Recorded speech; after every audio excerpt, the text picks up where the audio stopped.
Welcome back to another technical deep dive here in the debug zone. Today, we're tackling a big question and breaking it down with insights from other users. Hopefully, this clears up some misconceptions and helps you get the answer you need. So buckle up, stay a little curious, and let's jump right in.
And that's a wrap. I hope you found the answer you were looking for.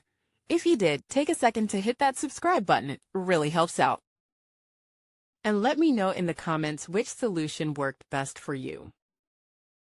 See you next time in the debug zone.